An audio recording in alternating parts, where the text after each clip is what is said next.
only one who's going to tell me when I'm through doing my thing is you people here. Hey, Jacksonville, winter is the perfect time to start planning for your healthy, pest-free spring lawn with True Green, America's #1 lawn care company. True Green's science-based approach and local expertise will help give your lawn the year-round care it needs to be thick and weed-free. Go to truegreen.com/radio to save 50% on your first service. Just call 866-946-5956 or go to truegreen.com/radio today and get a lawn to be proud of. That's the sound of NyQuil Severe hard at work. NyQuil Severe is the best sleep with a cold medicine. No tossing and turning, just rest and recovery. So you're ready to take on tomorrow. For powerful relief of your worst cold and flu symptoms, try NyQuil Severe. The nighttime sniffling, sneezing, coughing, aching, stuffy head, best sleep with a cold medicine. Use as directed. Keep out of reach of children. You're listening to CBS Sports Radio. We are all sports 24 hours a day, 7 days a week. Strong opinions and your phone calls. Expect it here. CBS Sports Radio. Lopez hits one deep to left field and down the line, and that one is fair. It hits the foul pole screen. 6-2. Every morning this spring and summer, the Armchair quarterbacks will be headed to Braves country. Along with the big headlines of the day, the Armchair quarterbacks will be leading off with the Atlanta Braves, National League East, and everything in between. That's Braves country. Right after batting practice, weekdays on the Armchair quarterbacks. Javi Lopez, who hit 14 during the regular season and can hit them as far as anybody. I'm Amy Lawrence, and I'm up late, always, after hours, hanging out with you on CBS Sports Radio. Check it out, 2 a.m. Eastern, 11 p.m. Pacific. New Year's resolutions. We've all made them. Mine is the same every year. Eat healthier. The eat part usually works out fine. It's the healthier part I forget about. But not anymore, now that I've found the oh-so-chocolatey Built Bar. Built Bars are low-cal, low-sugar, high-protein, high-fiber. Great for keto. Lose or maintain weight while indulging in a yummy treat. At 130 calories, you'll feel like making a resolution every day. Try all 18 amazing flavors. Get yours at BuiltBar.com.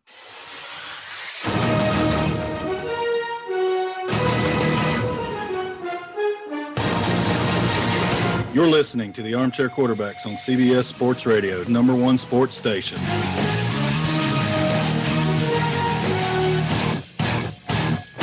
Although edited, tonight's thriller contains suspense and violence which may be unsuitable. Parental discretion is advised. Isn't that just like a wop? Brings a knife to a gunfight.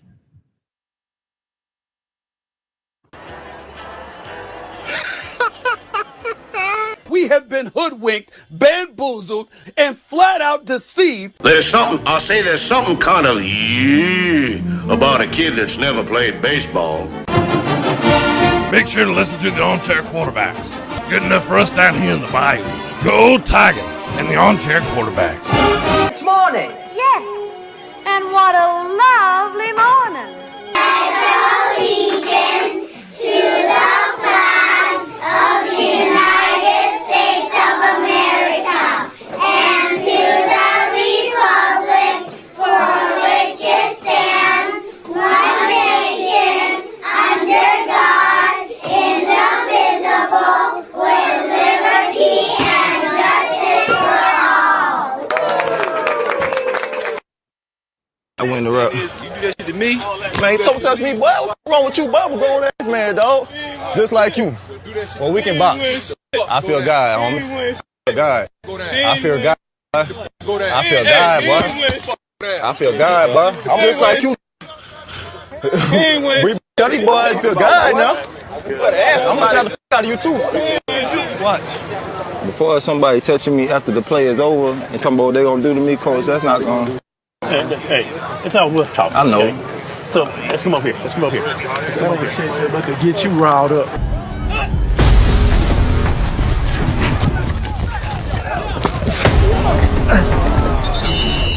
Oh, somebody hurt. Damn, I'm already breaking ankles. And first their pass already breaking ankles on the route. Hey, I just finished it. Don't start nothing. Armchair. CBS Sports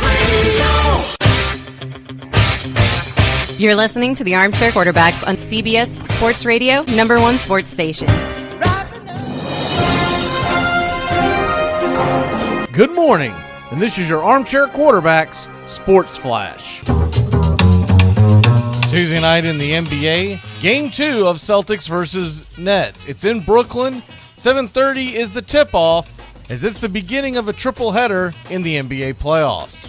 At 10 Eastern, Lakers are at Phoenix, and at 10:30, the Mavericks are at the Clippers. Major League Baseball today at 6:35, Jake Arrieta is up against the Pirates and Trevor Cahill, and at 7:05, it's the Blue Jays at the Yankees, Matz versus Kluber, the first start since his no-hitter. 7:10, you got Charlie Morton and Garrett Richards as the Red Sox host the Braves in Boston. 7:10, Kansas City Royals are at the Tampa Bay Rays. It's Keller versus Rich Hill. At 8:10, the St. Louis Cardinals and John Gant go head-to-head with Lucas Giolito and the White Sox of Chicago. Other games of interest, Phillies at Marlins at 6:40. Vincent Velasquez up against Sandy Alcantara. At 7:05, Tyler Mahle and the Cincinnati Reds are at Max Scherzer and the Washington Nationals. Indians and Tigers do battle along with the Rockies and Mets. Orioles and Twins and Padres and Brewers are at 7:40. Musgrove versus Corbin Burns. Should be a good one. At 8:10, the LA Dodgers invade the Houston Astros. It's Clayton Kershaw versus Zach Greinke. Two old teammates and a bitter rivalry. At 9:38 Eastern, the Angels host the Rangers. And at 9:40, it's Logan Gilbert on the mound versus the A's and Cole Irvin. Two young arms. Should be a fun one. And at 9:40, Kevin Gausman and the San Francisco Giants head to the desert to take on the Diamondbacks and Corbin Martin. And tonight, on the ice, the Toronto Maple Leafs are at the Canadiens. It's Game 4 and a back-to-back as they try to get the Canadian teams up to speed with the rest of North America. And at 8 o'clock Eastern on CNBC, the Predators are at the Carolina Hurricanes in a pivotal Game 5. As the series is tied at 2 apiece after both the Predators and the Hurricanes have held serve on their home ice. And that's your Armchair Quarterbacks Sports Flash. Stay tuned for the Armchair Quarterbacks radio show and YouTube Live. Please like, subscribe, and share our show today. The Armchair Quarterbacks, your first choice for sports talk, live from the First Coast.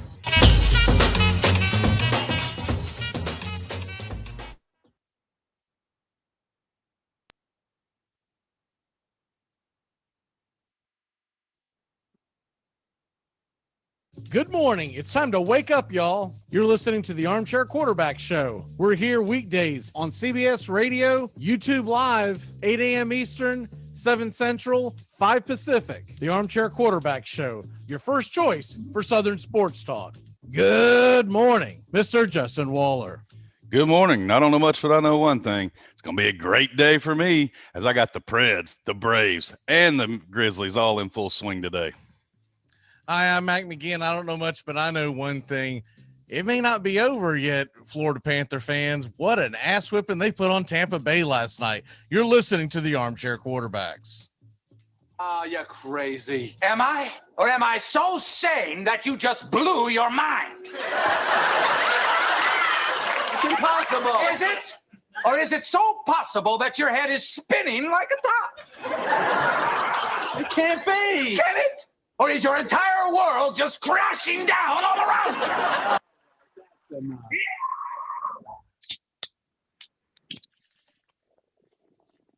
Armchair. Community Access Channel. He's the armchair quarterback. He's full of beer and he's full of snacks. The all-American man. Yeah, howdy, hi, top of the morning to you. Welcome to the Armchair Quarterback Radio Show. Mac McGee and Justin Waller sitting alongside with you, riding shotgun this morning. Justin, how the hell are you, sir? Seriously, I'd be 260-pound twins if I could be any better. Oh man, we got a big day of sports in front of us. Real quick, we'll go ahead and recap what happened last night in the National Hockey League. It was a full slate. I wasn't feeling the best last night. Had the sinus thing that always happens to me this time of year, but I kept my eyes pried open as I watched the overtime win with the Islanders. And I had to wake up this morning. I was on so many drugs. I had to make sure that I saw what I saw. It's like, did the Islanders win or was that a dream? So the Islanders have taken a 3-2 lead over Pittsburgh. Hell of a game in overtime. New York gets the W. So that series will go back to New York for a possibly series ending game 6 in a couple of nights. So we got that, but then of course the big one here down south is Florida and Tampa Bay. It's not over yet. Florida goes out there and scores 2 in the second, 2 in the third, and they win 4-1. Did you get a chance to watch any of it last night, or did you kind of like unplug since you're gonna have such a big day today? Yeah, I cheated. I unplugged. We had family night. I needed a break after Friday and Sunday night's Preds games. I seriously think I had, do they call it palpitations when you skip a beat? I mean, I really think I had some heart issues, an abnormal heartbeat that lingered on into yesterday. So I took it easy. I chilled. Some much needed rest and relaxation, but I'm geared up for today. So look out Wednesday morning. And then also Minnesota went into Vegas, which I think that's of all the ones, that one surprised me the most. Minnesota goes in and beats Vegas 4-2. So that was a huge deal because I thought Vegas was going to end their season. And what didn't happen was, I'll tell you what, all the games, all the series up in Canada are kind of a snore fest. Winnipeg swept out Edmonton 4-3 last night. And then Toronto and Montreal. Toronto leads the series 2-1. I found it interesting that they're going to play a back-to-back. So they're going to play once again tonight in Montreal. And that's a quick turnaround for playoff hockey. Yeah, that's unusual. You don't see that a lot, but they're so far behind. I guess they're just trying to get them back in the swing so these matchups can line up in the third round. Right. If not, you're going to have a monster delay, and it's going to be disadvantage for the Canadian teams. Obviously, they're going to be playing right into it, while whoever they're about to match up with is going to be real well rested. I know we're going to get it regardless because it's the way the playoffs are set up, but I really want the Canadian teams knocked out. It's got nothing to do with people from Canada or anything like that. Well, let's just face it. This is the best format for them. I haven't seen a Canadian team in the third round of the playoffs in years, so this will be the first for a while. Well, just watching it, I don't know if you've watched any of these games that take place in Canada.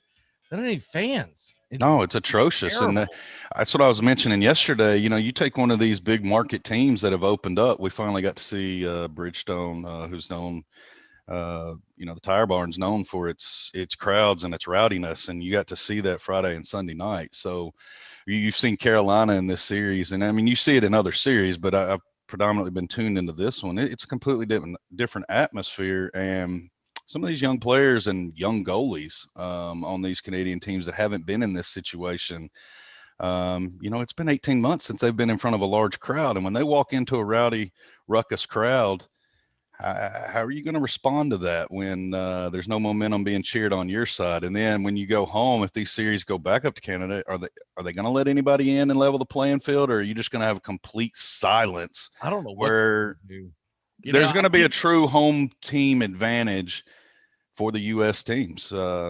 Sean has said on the show that he believes that they're going to work out something with another with another state. In other words, have the it could be something like, let's say the Wild get knocked out, and the Canadian team is hosting in Minnesota.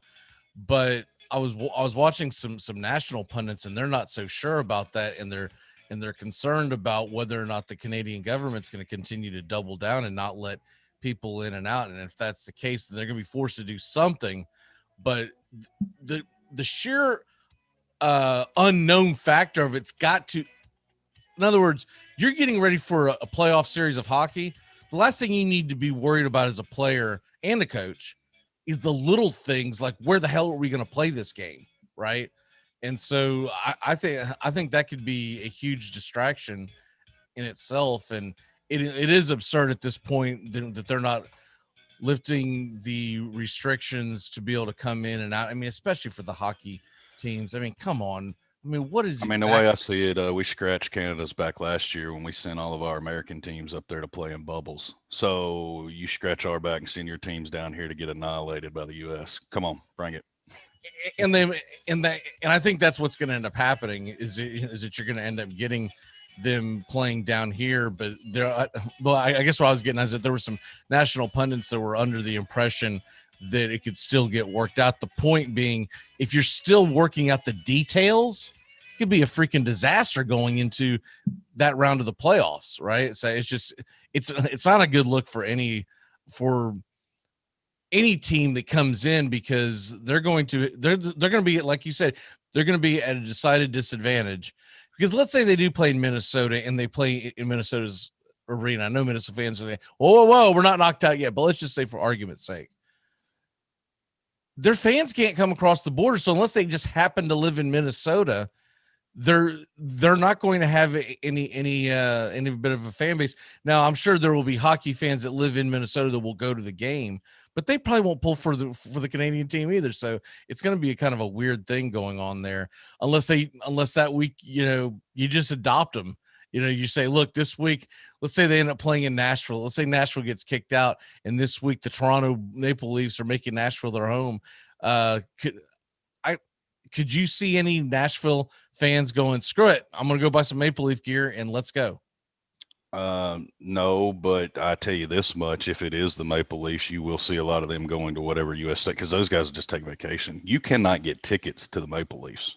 You have to be willed season ticket holder rights to walk into a Maple Leafs game. One doesn't just simply say, hey, we're going to go check out a Leafs game like you can here in the States. It's a whole different following. So if it's the Canadians or the Leafs, yeah. The Jets fans, I don't think will follow as well. They're not a historic program. I mean, right. Former Atlanta Thrashers. They were there before, but they're a unique market, and they actually have a cool little town, a nice arena. When they do their whiteout, it looks good. They put on a great crowd. We saw the 2018 series with Nashville and Winnipeg. I mean, they battled back and forth, the crowds and fans. So I mean, it's great environments. I just hate we're not going to get to see it.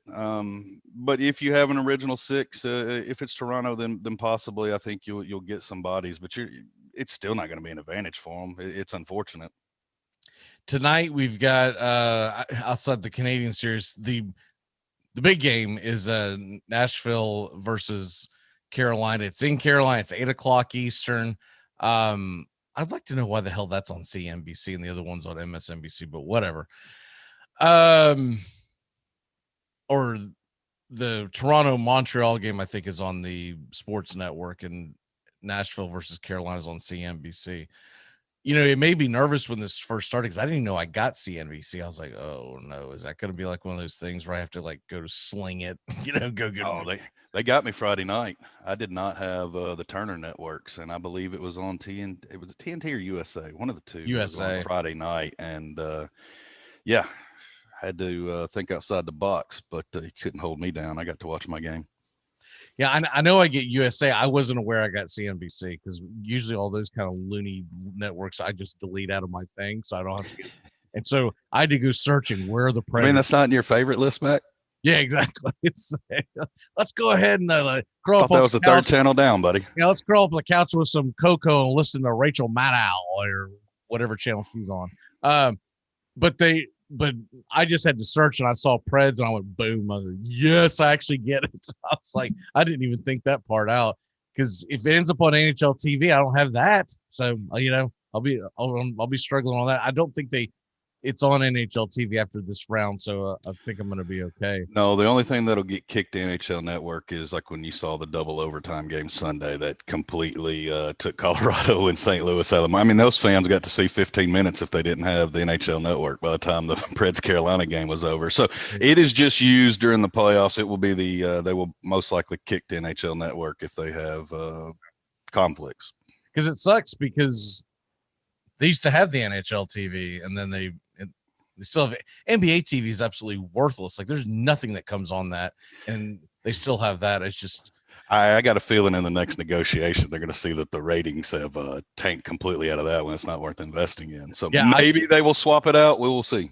Yeah, I think NHL TV might go away. If they could get me NHL TV or NHL Network, I'd come back to the subscriber you're talking to. Yeah, I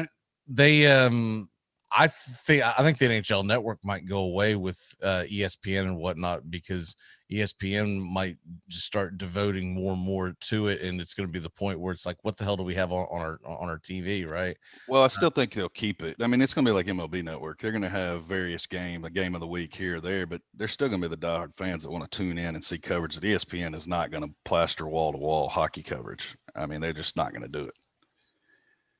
I don't think they have the analysts to do it. You don't think Stephen A. Smith is going to go leaning into the Toronto Maple Leafs Montreal Canadian series?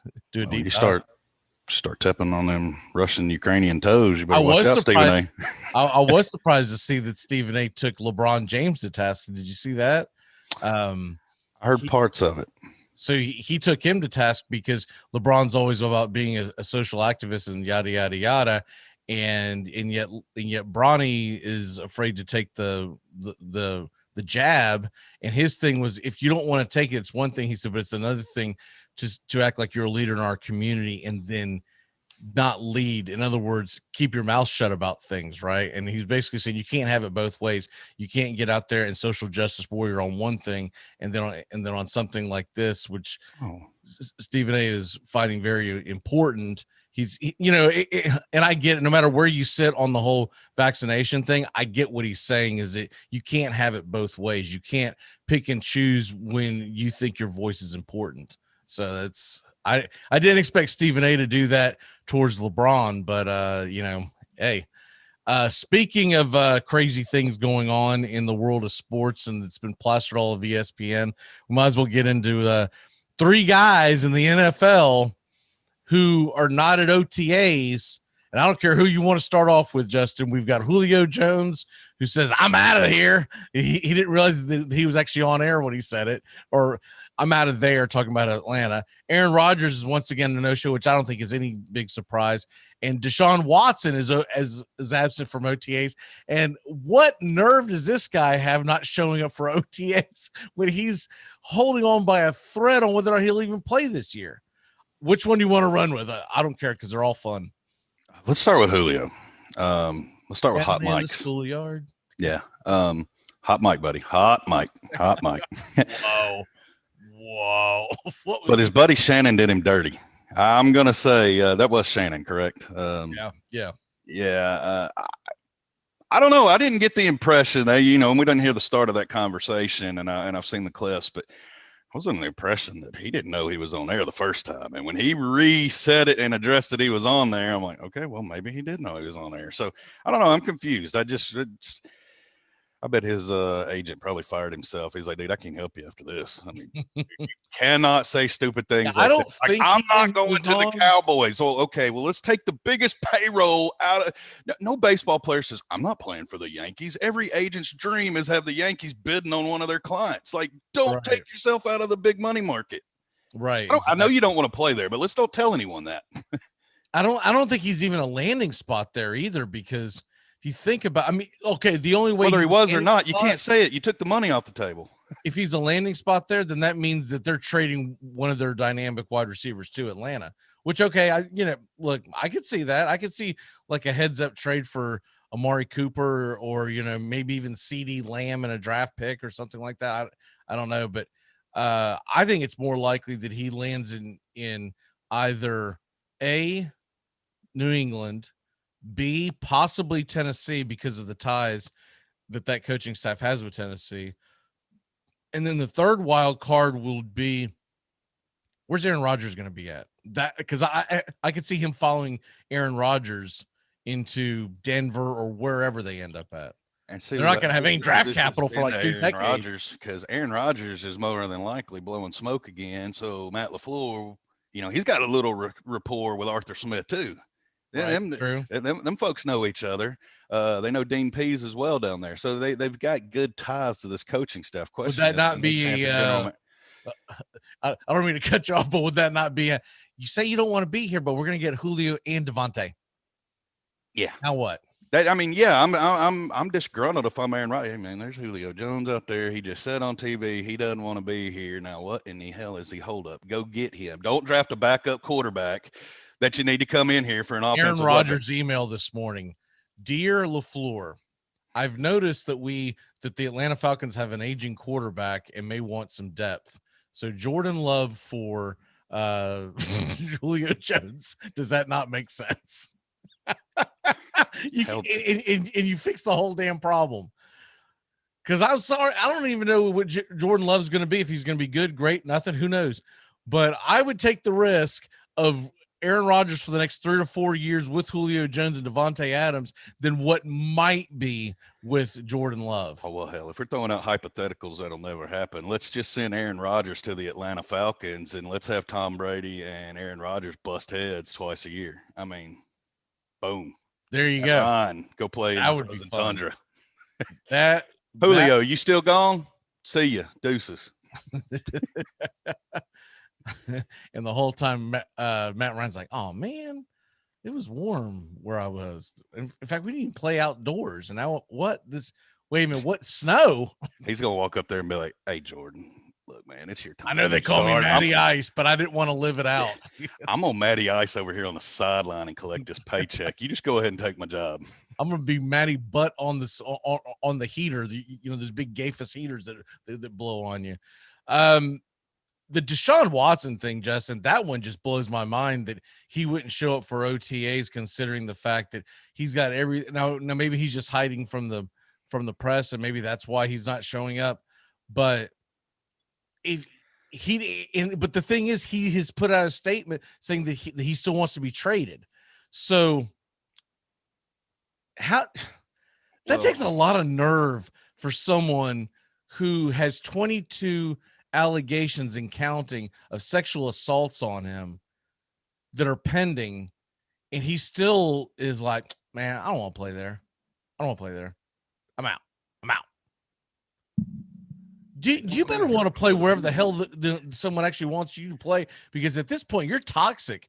If he starts week 1, there's a good chance, Justin, let's say he doesn't get suspended, that you have protests by women's rights groups saying, why the hell is this creeper under center for us in week 1 with no retribution?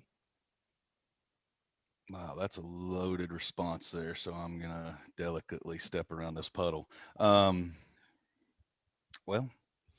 just depends. I don't know that you will see protests for Watson. I don't know that you have the public buying into this. It's funny how, depending on which athlete gets accused of what, as to whether the trial by public opinion, how its verdict and that hammer is dropped. It seems like we have an innocent Deshaun Watson here.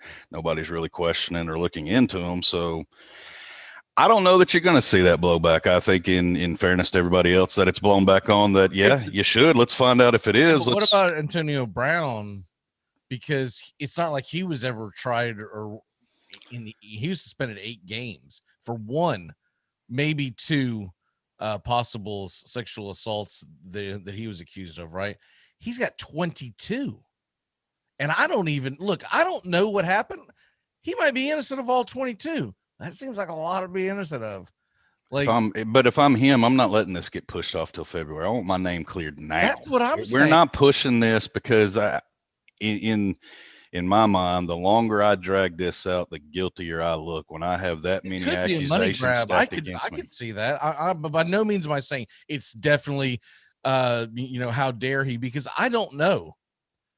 Something like this is a situation where you don't know if he is actually being set up, because if it's 22 people, what if they're all connected somehow? Like they're all with the same business and they're all like, yeah, if we all stick together, we can get a payday. I don't know, but that's also a terrible thing to assume about a group of 22 individual women, right? So it's just, and it would also be wrong for me to assume that the Houston Texans had a franchise quarterback until he said he didn't really want to play there no more because they traded away everything the way Bill O'Brien ran everything, and the ownership just wasn't for him. He wants out, and then boom, out of nowhere, we get all this.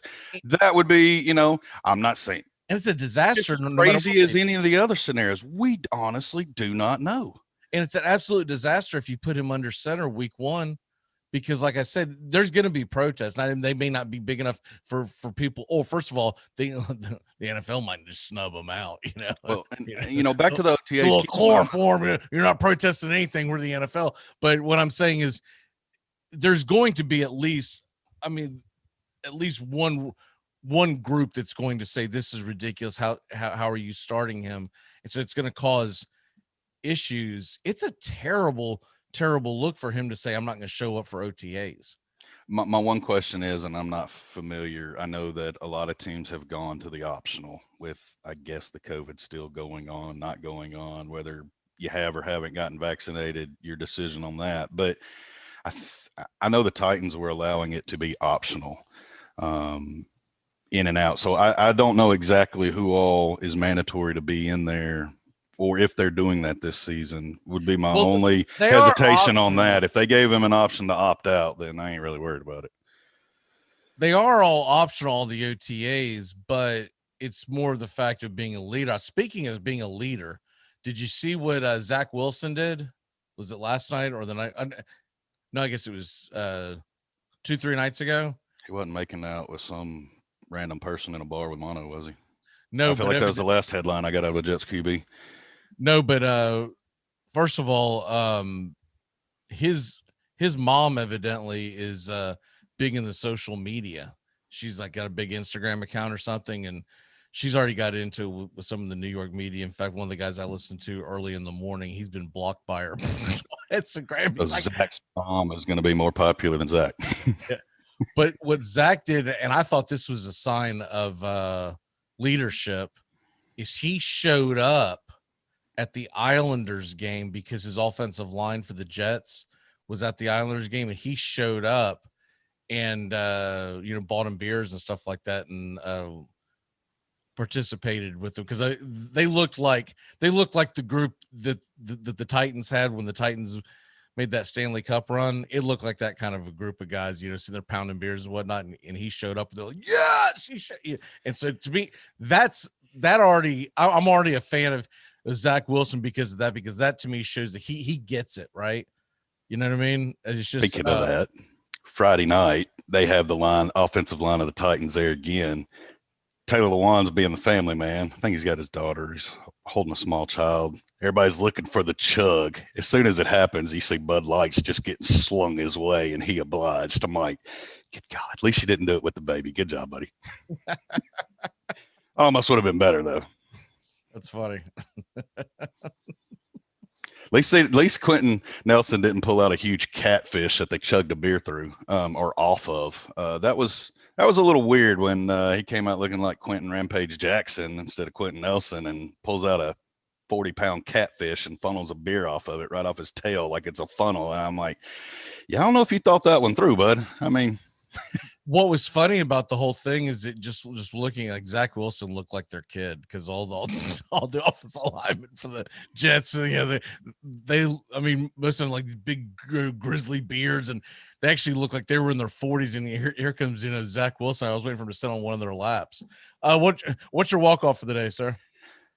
Get your chores done early, folks. So we got a big day of sports. Wish me well, and hopefully my ticker's still going, and I'm not taking a dirt nap tomorrow. We didn't even get a chance to get into it, but it's a teamless hate week as the Braves head to the Red Sox. Yeah, and last time we played up there, we did very well, but it seems like the roles have been reversed. So seems like Boston's playing a little bit better than we are right now. But we get Garrett Richards tonight. It should be a lot of fun. All right, brother. We'll see you tomorrow. Oh no, we'll see you Friday. Sorry. See you, bud. We'll be back in a flash here on the Armchair Quarterbacks. Bobby the Kid's on the way. If dating is the game, then marriage is winning the game. Yeah, if you're playing in the women's league. We are the Armchair Quarterback Show, your first choice for sports talk live from the First Coast. Take the scenic route in the new Hyundai Santa Fe. the family SUV with available H-Track all-wheel drive to help you travel way off the beaten path. Find new adventures together in the Hyundai Santa Fe. You're listening to CBS Sports Radio. We are all sports 24 hours a day, 7 days a week. Expect it here. CBS Sports Radio. Ladies and gentlemen, the Chicago Blackhawks have won the Stanley Cup for the second time in 4 seasons. Here it is. The waiting is over. The New York Rangers are the Stanley Cup champions, and this one will last a lifetime. Here's Lemieux. His center penalty coming up. Look at Lemieux. Oh, my heavens. What a goal. What a move. Lemieux. Oh, baby. Gretzky looking. Gary Curry. McSorley to Gretzky. Scores! He did it. He did it.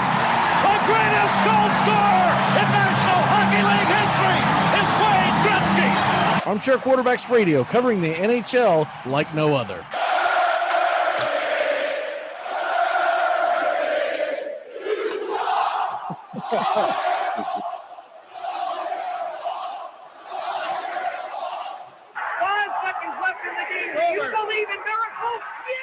Armchair. It's time to jump into DraftKings. Go to DraftKings today at DraftKings.com. Golf, NASCAR, soccer, you name it. And of course, Major League Baseball, basketball, hockey, and football. Go to DraftKings.com. Listen to the Armchair Quarterbacks for DFS advice all year round.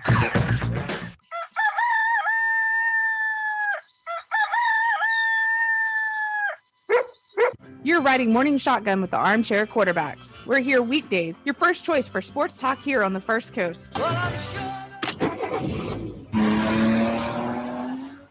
Enjoy sun-drenched days, epic stays, and plenty of room to roam in Greater Fort Lauderdale. Our hotels, attractions, and restaurants have taken the Visit Lauderdale's Safe and Clean pledge, so you can relax and explore with confidence. When you're ready for that well-deserved staycation, our 23 miles of golden beaches await. Find wide-open spaces to hike, bike, kayak, and paddleboard. Visit your favorite attractions, then dine out in style in socially distanced dining rooms or al fresco on waterfront patios. Learn more at sunny.org.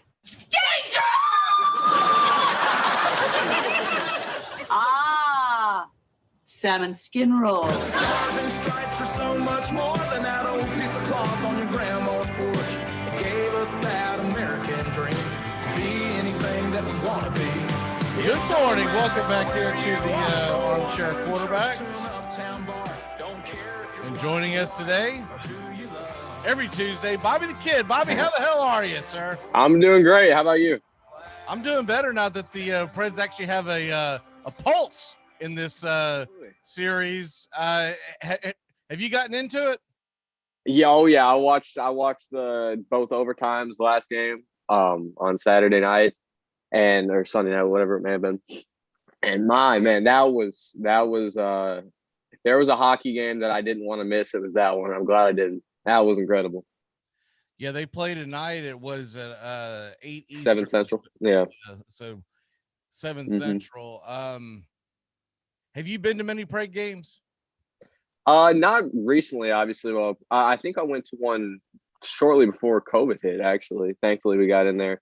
We were able to see one. We went to a regular season game. I can't quite remember who we went and saw. It was Predators versus someone, but yeah, we went and saw a game before COVID hit. And actually, the night we went, later that night, there was a pretty bad tornado down in Nashville, if you remember that. Yes. Yeah. Yeah. Mm-hmm. Right before COVID, So, yeah, that's because they were just getting over the original tornado that tore through Mhm. Nashville. And then Yeah. that happened. And of course, the freaking psychopath that set off the bomb there. Mhm. It was a rough 12 to 15 months there for Nashville, Middle Tennessee. Mhm. It would be really cool to see them pull off the upset tonight. I got a feeling this thing's going 7. Hey, if it's played out like it has, yeah. I mean, but it's followed the pattern of the home team has been winning. So, I don't know. This has been really fun. Yeah, So, what I'm hoping they can that they could steal one tonight, and if they can Mhm. do that, then all the pressure goes on to Carolina because they are the prohibitive favorite. No one really expected Nashville Mhm. to even be in this series. fact they've got it tied up 2-2. And like Justin and I talked about yesterday, there was only one game where the Preds just didn't feel like they were in it. So they could easily be up 3 games to 1 at this point. Oh yeah. You don't want to consistently leave it up to overtime because any kind of funny bounce can go your way. But right now it's doing well. NBA, are you getting into that at all, or what series have your eyes on that one?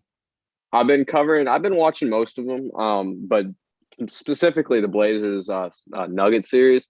As I told you, I'm a Blazers fan, so it hasn't been the easiest to say the least. But it's 1-1. We're headed back home, back to Moda Center. I'm looking forward to it. Last night it didn't go too well. It just wasn't our night. CJ McCollum was off. Nurkic fouled out. Dame was pretty much the only player playing well. So, it just wasn't our night. But I think this will be a fun series to watch. Did you stay up for the whole thing, or? Oh yeah, all the way. I mean, I started kind of not paying attention towards the end just because we were down about 15-20 with like 2 minutes left, and the game was out of reach. We had all the backups in, so wasn't much to watch. Now I'm a Celtics fan. By default, that means my second favorite team is whoever plays the Lakers. And so I am really into the Lakers Phoenix series. I don't think Boston has any shot in hell of beating Brooklyn. They would have to have like serious injuries with Boston not even having Jaylen Brown. I don't know if they would have had much of a chance with Jaylen Brown, but I don't think they have a single chance in hell without Jaylen Brown. So that game's at 7:30. What I'm most disappointed about is the hell is the NBA doing putting 2 games on at 10 p.m. Eastern and then 10:30 Eastern?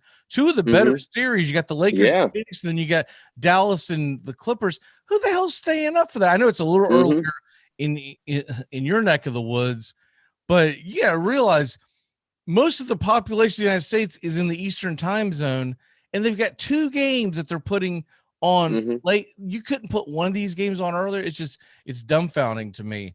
Not only that, I'm confused as to why they put the 2 games on at the same time. I think those are the 2 best games. I don't know why they wouldn't want them to be split up so everybody could catch both games. That just doesn't make much sense to me. And you're gonna have the city of Los Angeles split because if you're a Clippers fan, you're obviously gonna watch your team over the Lakers and vice versa. It makes absolutely no sense. I don't like the way the NBA stretches out their playoffs. I like the way the NHL does it, where they just get to it and they play night after night after night. The NBA's over here dragging this thing out because the Boston and Brooklyn game 2, game 1 was Saturday. There was no reason why they couldn't have played that last night. And so anyways, that's a different issue in itself. But you've got that going on. And what I've noticed, and here's the dumbest thing. So then tomorrow night, you've got Washington and Philly and Atlanta and the Knicks playing at the same time. Why don't you stagger these just a little bit? I mean, another thing that confuses me is that last night there was only 2 games. Tonight there's 3, and 2 of them are going on at the same time. It just doesn't make much sense. I don't know what the NBA is thinking of that, but I really think that they need to get it going a tad earlier. 7 Eastern. If you're going to have 3 games, I would think you would do 7 Eastern, a second one, 8:30 Eastern, and then the last one around 10 Eastern. And so, you don't have it perfect where you're going to, because at the same token, you don't want to start a game at 5 o'clock Eastern because most people are still at work and whatnot. But it makes no sense because they're doing it again on Thursday. And I'm looking at the schedule right now in the Phoenix, Lakers, Denver, Portland. They're playing at 10 and 10:30 Eastern, respectively. You might as well freaking played at the same time as the Milwaukee series because Milwaukee's going to just absolutely pound the hell out of Miami. That series. Oh, they already did last night. Yeah, I thought that series would be a little bit more competitive, but so far it's looking pretty rough for the Heat. I mean, Milwaukee looks like that they're on a mission. That they're a little peeved about people talking about how they blew it last year, which they did. They blew it. I'm not gonna lie, I didn't watch the NBA playoffs much last year because of all the social justice warrior stuff going on that turned off everybody. But I kept up with the scores, and they just did not play well. But anyways, I want to watch that Lakers Phoenix game, but by God, started a little earlier. It's ridiculous. Mm-hmm. Yeah, I'm on board with that. I'll tell you what, the Clippers better watch out because Dallas is out for blood. And oh yeah, there's something wrong in that locker room with the Clippers, and I think it begins with Paul George. Mm-hmm. They don't have that killer instinct. They just don't look like they have team chemistry. It just doesn't look there. They don't look like they have that fight. You know, it just doesn't. They don't look like they're built for the playoffs. Really, they seem like a regular season team, and that's not what we're used to seeing Kawhi look like. But it kind of seems to be the case. Kawhi's never been the alpha dog on any team. He's always, he's been like the best player. Don't get me wrong. Yeah, absolutely. But his personality's never been the alpha dog. The problem is I think he's the alpha dog on that team, and so there's no leadership. Kawhi's just not a leader. He's just not. As much as I hate LeBron James for everything that he does on and off the court, the guy's a leader, you know? Yeah. And Kawhi's just not a leader. He's just kind of a quiet mouse, and he expects you to do your job like he does his. That's not how most NBA players respond. They usually respond to a Michael Jordan type, a Larry Bird type, a Magic Johnson, where the guy is sitting at a Kobe Bryant, a guy who's sitting at the front going, follow me into battle. And Kawhi does speak with his actions, but he doesn't do enough with his words. And I think that's what their biggest issue is. And I think they have to bust that up. I think they've got to get rid of Kawhi. I mean, Paul George, and they've got to do something, because if they do have another early exit, you can't keep doing the same thing over and over. You could chalk up the first one last year to, okay, COVID, it was in a bubble, it wasn't a real playoff. We all know it was just a glorified tournament in Orlando where everyone just went to Disney World and whatnot. But this year, there's no excuses. And if they get their ass kicked by Dallas, nothing against Dallas, but Dallas is not what the Clippers are. The Clippers are supposed to be a legitimate threat to win it all. Well, the Mavericks, they swept the Clippers in the regular season. And not only that, they beat them by, I believe, like 50 points one of the games. So the Mavericks they've stacked up well against the Clippers. There's no debate about that. And I think they gave it to them last year too. Yeah, and to be honest with you, I think what you have is you have Luka Doncic, who is that kind of big wolf mentality where, follow me into battle kind of thing. Whereas Kawhi, he's so much of a loner. He needs his secondary player on his team to be the one that actually galvanizes everybody, and it's just not happening. I tell you what, I think if they lose in this first round, because this offseason Kawhi has this player option on his third year of his deal. If they get it first rounded, I could very well see him opt out and go sign with another team, because he hasn't shied away from bouncing around from teams. I mean, he's already been on 3 teams in his career. It would not shock me at all if he got out of LA as fast as he could, went out to Miami or something. Right, which is another thing that's wrong with the NBA, is that these players can move around too easily, and so fans get to where they don't have any allegiance to a team; they just follow a player, and that's a lot of their mess. But let's go ahead and get into the NFL. We're going to talk the Seattle Seahawks today, and the Seahawks are a head scratcher to me, because the talent they've had on the field, they should have made some really deep Super Bowl runs here in the last few years. And it seems like they always end up having an incredible regular season, and they haven't done much in the postseason the last few years. We all know that they won the Super Bowl back, 6-7 years ago.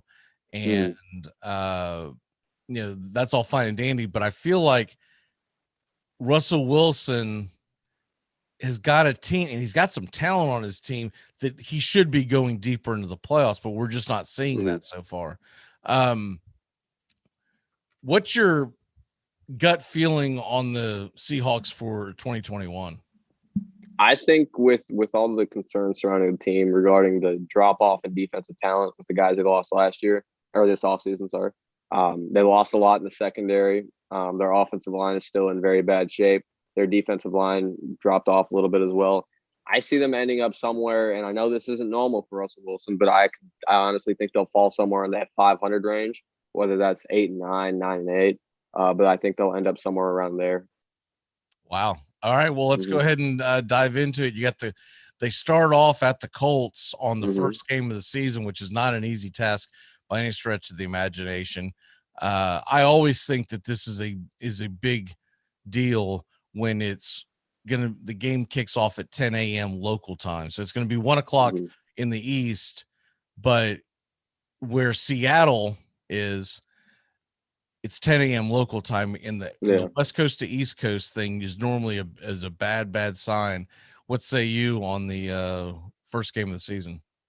I think the Seahawks will take this one because, as you know, good and well, the Seahawks they start off the season hot. They do it every year. Russell Wilson jumps out to an early MVP front runner lead. It happens all the time. It's like clockwork.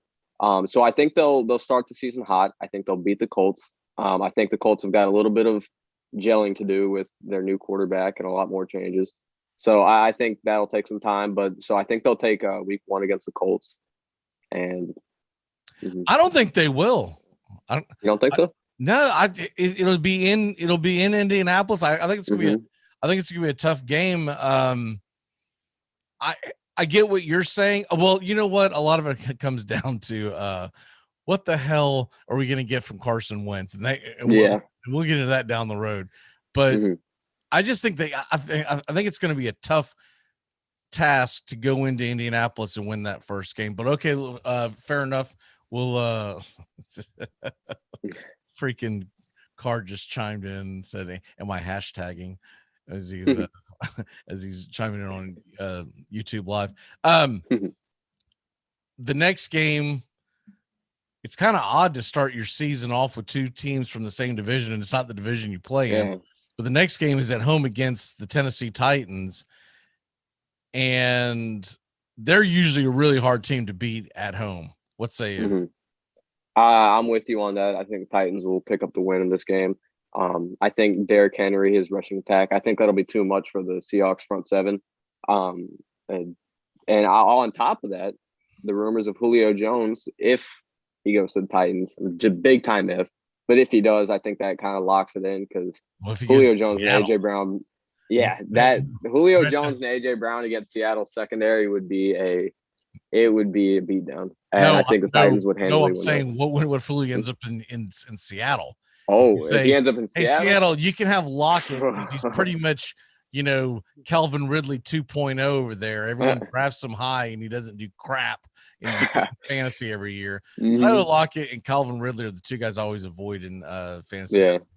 But if I'm Seattle, I'd put a package together to get Julio and the closest thing we've got to Megatron nowadays, DK Metcalf. Put them on the same team. But anyways, that'd be fun to watch. As of right now, that's not the case. So we have to go by what the rosters look like now. So you've got them 0-2, huh? No, I got them 1-1. I said they'll beat the Colts. I think they'll win against. Oh, you said they will beat the Colts. I'm sorry. Yes. I thought you said that they were going to lose the Colts. Okay. No. All right. So then they go to Minnesota, and then at San Francisco. What do you see happening there? I think they'll beat the Vikings. I don't trust Kirk Cousins at all. And then I think they'll go play San Francisco. I think they'll probably split the series against San Francisco, whether that's a win in week 4 or later in the year in week 13. I still think they'll split the series. So I'll just mark that down as a win, and I'll leave it at that. But week 13, I'll give them an L against San Francisco. So you've got them beating the Vikings and the 49ers on the road? Yes. Wow. Okay. Now it could shake either way with the 49ers games, but ultimately I think they'll win one of the two. So I don't think the road games really matter that much. I mean, Seattle and San Francisco, it's not too far off. The times, like you mentioned earlier, it won't have too much of an impact on either team. So I think it could go either way. But I'll just because the Seahawks typically start off the year pretty hot, I'll give them the win in that situation. So in week 5 and 6, they're at home against the Rams, and then they're at the Steelers. What do you have going It's hard to pick. It's hard to pick any team against the Rams, honestly. I think the Rams are going to be one of the top dogs in the league next year. So I'm going to mark that down as an L for the Seahawks. Going on to the Steelers, I think they'll win that game. I don't think Ben Roethlisberger's really got it much anymore. There's a lot of their receiving core is very inconsistent. They've lost Pouncey, so their offensive line is taking a little bit of a hit. I think the addition of Najee will help a lot, but ultimately I think the Seahawks will still win. And that game is a Sunday night game. All right, so Yeah. then Monday night the next week, they're at home against the Saints. You know, I don't know whether it'll be Taysom Hill or Jameis Winston starting for the Saints. Sorry, but I still think I don't the think it'll Seahawks matter. Yeah, I don't think so either. I think the Seahawks are going to win. I think the Saints are going to see a little bit of a down year. I don't really know how good Jameis is going to be. It's a big question mark. He's going to be eating them W's, man. Look out. Yeah, eating them W's and throwing 30 picks. So, no, I think the Seahawks will win that game week 7. Week 8 at home against the Jaguars. I mean, you got to have them winning that one. I know you say that, but every year, every team goes through it. They always have a weird loss to some random team. And I think, you saw it last year with the Giants. They picked up a win against Seattle. So I think the Jaguars, I think this game could go to any random team on the schedule. I just think the Jaguars kind of fit the role. I think if Trevor Lawrence is playing well, I think he could put up good numbers against the Seahawks defense. So I'll give the edge to the Jaguars on that. Not that they're the better team necessarily. I just think it's going into a bye. Every year a team has a weird loss to a bad team, and I think that'll be the one. All right, so they'll have the bye, and then they'll go to Green Bay, which, if I was to guess right now, it'll be a Green Bay Packer team without Aaron Rodgers. I'm on board with that, and that's why I'm going to give the win to the Seahawks in that situation. I don't think Aaron Rodgers wants to be back. He didn't show up for mandatory OTAs. He didn't have any praise at all for the Packers front office last night on ESPN. So I think if I had to guess, I think he wants out, and I think he'll get his way. And with that being said, I think the Seahawks will win that game. Arizona Cardinals come knocking on week 11 in Seattle. Mm-hmm. Are your boys going there and shock the world? Oh, they do it every year. It's becoming. You can ask any Seahawks and Cardinals fans. It's a yearly tradition. It seems that both teams, they cannot win at home against each other. Every time we go into Seattle, we seem to pick up a win. Every time they come to Arizona, they seem to beat us. Something's in the stadium that curses each other. I don't know what it is, but I think the Cardinals will win that. And yeah, we have. It seems that every year they have trouble beating us at home, and we have trouble beating them at home. So I don't expect that to change much. All right, and then week 12, which I think will be pivotal, it'll be a Monday night game at Washington, a very good Washington defense. Very. We don't know what the offense is going to look like per se, but it looked a lot better in the playoffs than I expected. I think Washington is a dangerous team that a lot of people are going to overlook this year. What say you in week 12? Well, I think Washington wins. I think their defense is going to get after Russ a lot. I think he's going to be running for his life most of the game. It's probably the best front seven in the league against one of the worst offensive lines. You know how that goes. You saw the Giants even. They don't have nearly as good of a defense as Washington, and they were giving Russ trouble all game. And that game happened about the same time of the year. So I think Washington wins. I think it'll be just an amazing defense performance from Washington, and I think it'll be a pretty low-scoring game. All right, so week 13 and 14, we have to pick up the pace a little bit here. San Fran at home against San Fran, then at the Texans. How do you see that shaking out? So like I mentioned earlier with the split with the 49ers, I think they lose this game week 13. This is where they kind of hit their mid to late season slump like they do every year, it seems. And then after that, going and playing the Texans, I think they'll win pretty handily. It's hard to pick the Texans against any team really this year with all the concerns with them. So I'll give them the win against the Texans. What do you attribute that mid to late season slump for every year with Seattle? I really don't know whether if it's I don't know. It just seems every year like before December, like after the mid-season point, they seem to kind of hit a slump and then they start to turn it up towards the end of the year. I don't know what causes it. It just seems to be the case a lot of times. But you know, whether it's the offensive line struggles, Russ being unhappy, the play calling for some reason getting worse. I don't really know what it may be, but it seems we see it a lot. So I think the 49ers will win that, but I think they'll bounce back pretty easily against the Texans. And then they got two really tough matchups in 15 and 16 at the Rams and at home against the Bears, which I think the Bears, by the time you hit week 16, will be obviously Justin Fields' team. Yep. A team that'll have a good defense, an offense that can probably be somewhat explosive. I'm not expecting them to all of a sudden turn into the, the 90s versions of the Rams or something. But I do think it's going to be an offense that's going to have some giddy up. How do you see those two games shaking out? I think this year, the good defenses will be the kryptonite of the Seahawks. So I think Rams and Bears will both beat them. I think, like I said, with their offensive line struggles, I think good defensive lines are going to be giving Russ trouble week in and week out. So I'm going to give the edge to both the Rams and the Bears in those games. All right, and then essentially a bye week at home against the Lions, as they'll be trying to bite kneecaps, but I don't think they'll be scoring touchdowns. Definitely not. And then they finish the season off in Arizona, which could be very, very high stakes at that point. Absolutely. I think it definitely will be. But I do think the Seahawks are going to close out the season with 2 wins. I think they'll beat the Lions pretty handily, and I think they'll beat the Cardinals in Arizona like they always do. I think, Russell Wilson, he doesn't choke too much. And I think with the season on the line, like I expect it to be, needing a win in week 18, I think he'll get it. I think it'll be a fun game to watch, but I do think we'll come out on the losing side, unfortunately. So all in all, where do you have their win-loss record? I got them sitting at 9-8 right now. Wow. Okay. What about you? I actually have them at 11-6. Really? But I am look, just so you're aware of this, I'm a huge Russell Wilson fan. He's just he's one of my favorite players to watch. Kyler Murray's turning into the same kind of player. I like seeing the little guys that can scramble. They're just it fascinates me to watch them scoot right past the big behemoths of the league. And if that week 18 is for like a playoff berth, that's going to be phenomenal. I'm going to call it right now. I think that game might be the one that ends up getting flexed, because with 7 playoff spots in both leagues now, there's a very good chance the Cardinals versus Seattle is for a playoff berth. I agree with you on that. And if you can showcase Russell Wilson versus Kyler Murray, final game of the season, the winner gets in, the loser doesn't, because I figured the Rams are probably going to win the division.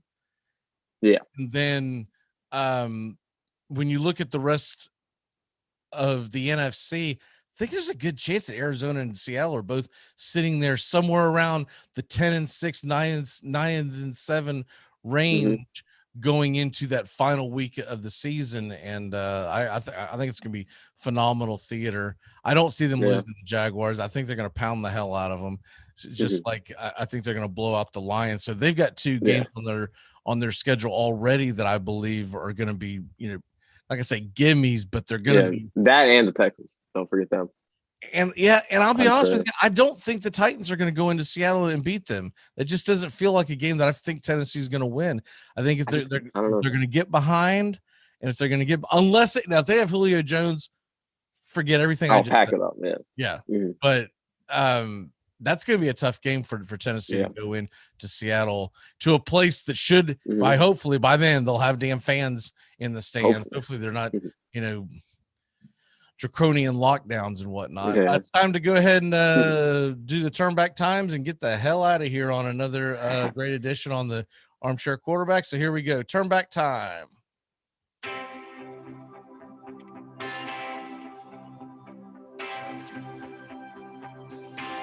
On this date, 102 years ago, Casey Stengel. Have you ever heard of him? Can't say I have. All right. He's a famous baseball manager, but at this point he was a player. And he had been traded by the Dodgers in the offseason to the Pittsburgh Pirates. So when he came back out to Ebbets Field to go up against the Dodgers, the Pittsburgh right fielder took off his hat. A sparrow came out. And he was asked later, why he did that. He said, because I was giving the crowd the bird. Casey Stengel is one of the greatest that's awesome. personalities in the history of any sport. That's what makes baseball so great. If you ever get really into it, it's the stories behind it. He famous. So he was the manager for the 1962 Mets. They were an expansion team. They were one of the worst teams in the history of baseball. They basically had guys out there that didn't belong in the major leagues, and there were errors, and they just infamously like outfielders colliding into each other. And he infamously said, like in game 4 or 5, can't anyone out here play this damn game in front of all the reporters? Of course, nowadays it would be like, how dare you kind of thing. Oh, yeah. Also on this date, 1941, Ted Williams raises his batting average to 400 for the first time. That is the last time we've had a 400 hitter, was 1941. So this is the date where he started, and the whisper started beginning, can he hit 400? And so what are we, 60 years later, and someone still hasn't hit 400? And I don't see it happening with everyone swinging and striking out. Yeah. Can't hit water out of a boat.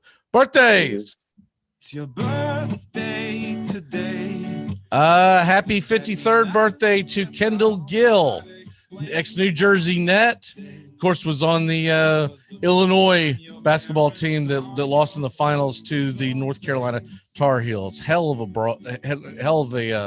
ball player. One of the guys that made the high top fade very, very famous. Also, I think you would know this gentleman. Happy 43rd birthday to Brian Urlacher of the Chicago Bears from Pasco, Washington. What is your walk-off for the day, sir?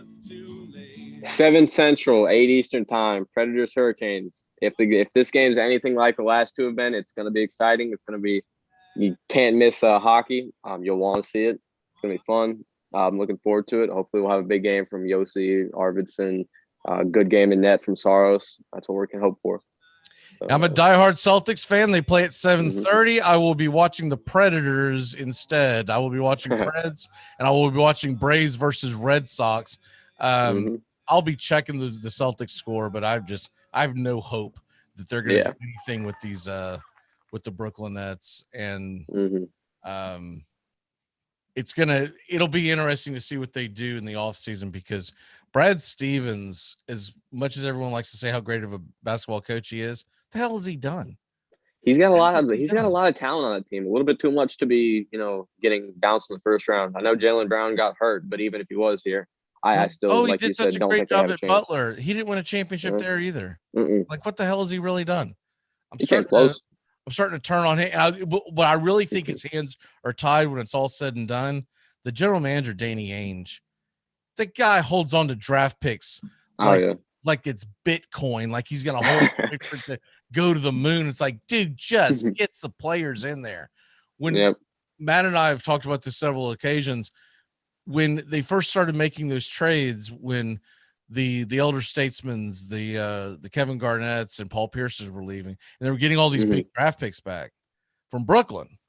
The thought was they were going to use those draft picks to build, and then at some point you could push all the chips in to get the big teams. Here we are, we've gone full circle, and the Brooklyn Nets are the prohibitive favorites to win the NBA title, and the Celtics are still sitting there in the quagmire. And this is ridiculous for a franchise that was once loud and proud, and now they're just kind of like middle of the pack. There's not a much difference between the Boston Celtics and the Denver Nuggets at this point. They're just kind of like, oh yeah, they'll make the playoffs, but they're not going anywhere. All right, brother. Nuggets are a 3 seed though. What's that? Second round crop. Nuggets are a 3 seed. I don't think they'll make. Yeah, but are they going to win round as far as they go? No chance. No. Not without Murray. Exactly the Celtics. Like, you're always talking about how good they are, but never do anything. They're not going to win it. But they're good.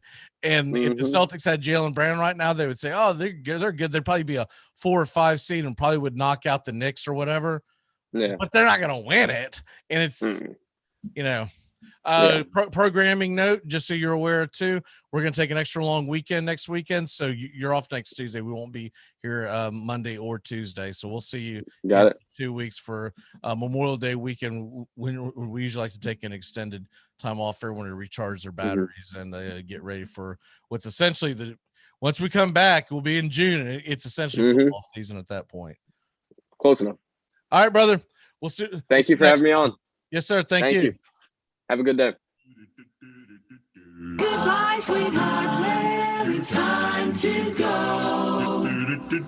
We're back tomorrow with another show. Well, unless we're fired, we'll talk to you then. Goodbye, sweetheart. Goodbye. Goodbye. Guys and gals, it's time to go. We'll see you on the next show. Same bat time, same bat channel.